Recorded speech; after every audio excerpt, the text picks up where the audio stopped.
Hey guys, it's been a really crazy busy day again. And today I thought I'd give some encouragement to some of you that maybe didn't get your garden planted as early as you planned this year. Maybe you didn't get everything planted you wanted to plant. And maybe you're wondering if it's too late to plant. Well, I want to tell you it's not.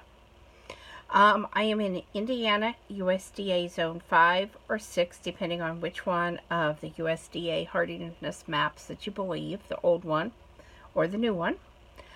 Because the old one had us at 5, the new one raised us to 6. And I got my tomatoes planted, and I planted some cabbage and some Brussels sprouts, and then we had a critter get in the garden.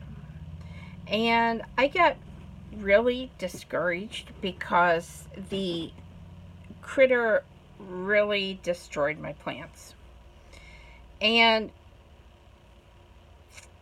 I've been having a hard time getting in the yard and getting my garden planted and doing the normal things that I was doing pre-2013. So this year I really felt up to getting out there and getting a lot of work done and getting both gardens in and just really getting on it this year.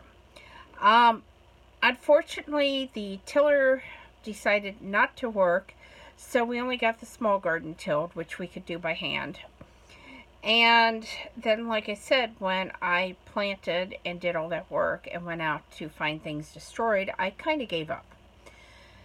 But I decided today, I think we've got the critter problem under control. So I decided that I was going to go out and I was going to plant.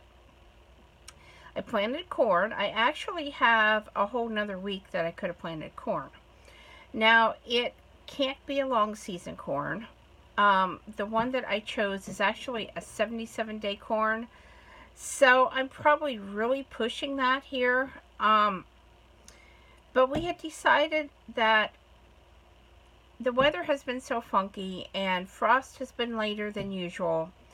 So we was going to give it a try. And if we hear a frost coming soon, we're going to put frost cover and we're going to put plastic over it and we're going to try to keep the corn going until it produces.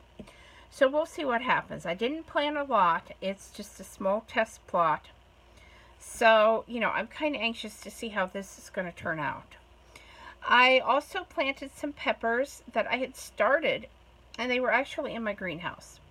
They were still pretty small because they were just in the Jiffy peat pots. But I planted those out. I planted a little more lettuce. I planted some radish and some of the rat's tail radishes. They produce the pod up above that looks like a seed pod, and that's what you actually eat. I have much, much better luck growing those than I do the actual underground radishes. And then I planted some dill weed. I'm trying to think what else I put out there. Oh, I put some basil seed out. And I'm planning, at least by next weekend, to get my stakes in the ground. And I want to do some green beans, some cucumbers, and some nasturtiums, some climbing nasturtiums. So, like I said, this is all pretty much a trial, but it should all be really good to go unless we have an early frost. And then I may have to adjust and cover things and, put a little more work in. But I'm also hoping by planting a little bit later that I'm going to avoid some of those early season pests that will bother your crops. The other thing that we did today, I have a front garden area that, for whatever reason, when I plant in it never seems to take hold and stick around, with the exception of some sedum, some yucca, and some roses. So we got out there and we got it cleaned out, and I moved my collar guard yucca up with my green ones, and then I also moved my sedum back from the walkway to make the walkway a little bit wider. And Jeff got the pond in that area cleaned out and filled with fresh water, and we have the lighted mister going in the top of the pond to keep the water moving. So I'm really looking forward to being able to get in that area now that he's got most of the big tall weeds knocked down, and I can get in there and I can pull the rest of the stuff by the roots. And then I'm thinking that I'm going to put some annuals in the area instead of just all perennials, because my garden is a lot of perennials and it's green. I mean, really just shades of green until about the beginning of July. And then I start seeing things bloom. And people drive by and they just think that it's a huge tall weed patch, and why don't you mow that down? So I'm thinking that if I put a few more annuals in and kind of move the perennials and spread them out a little bit more than what they were, that maybe people will realize as they drive past that it is an actual garden, and that those big tall green things are plants that are just late season bloomers.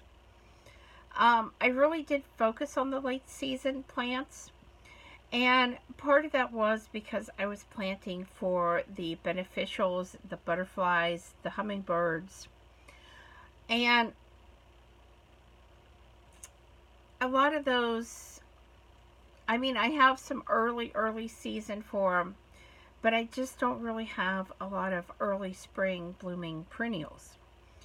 And maybe I need to add a few more of those, but with no local nurseries around, I either have to mail order or I have to drive some distance to be able to get to a nursery. And of course, I'm sure most of you know, if you're a gardener, that the plants that you see for sale are forced to bloom. So just because they're in bloom at, a certain time of year when you buy them doesn't mean that that's their normal bloom time.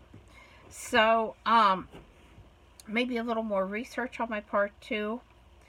But I'm thinking really annuals is what I want to do, because with all the perennials, I didn't have room to do the annuals. So, the things that I really like the cosmos and zinnias, nasturtiums, those kind of plants that really add all season color, I just didn't have room for. So, like I said, we're changing that up a little bit, and I think that I'm going to be a lot happier. Plus, I want to leave more room between the plants in the garden instead of spacing them so close, because when we moved here, I planted things really close, thinking that they would grow together faster and they would just kind of choke out the weeds. And because of the way that I've neglected the garden since 2013, that hasn't happened. I've had a lot of things die off, and then I've had some things take over that really are not as desirable as what I thought they was going to be. One example is the coup grass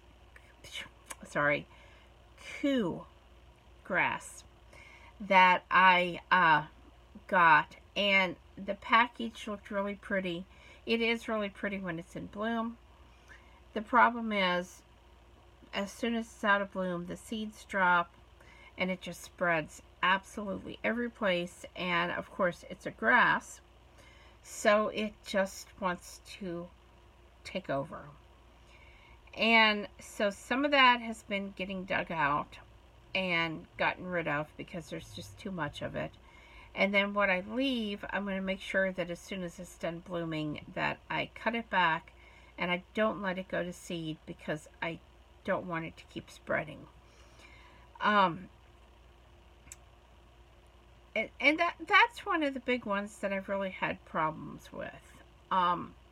There's another plant that was sent to me that was supposed to be a milkweed, and I didn't think it was when it was given to me, but I planted it anyway, and it is not a milkweed. It's in the milkweed family, but it's not a milkweed. And it has just absolutely taken over the front yard.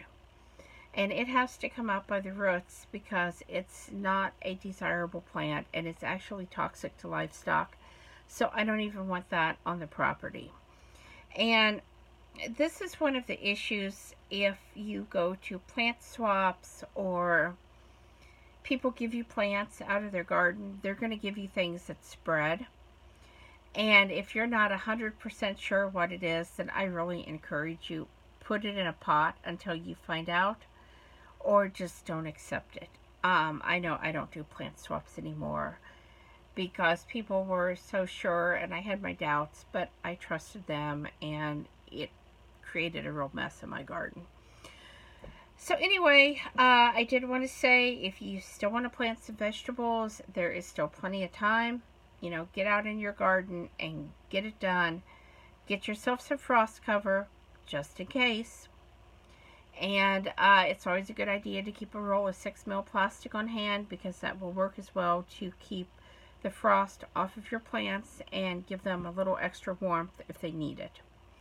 So please subscribe, thumbs up, thumbs down, comments below. Thanks for watching, and I hope all of you have had a wonderful weekend.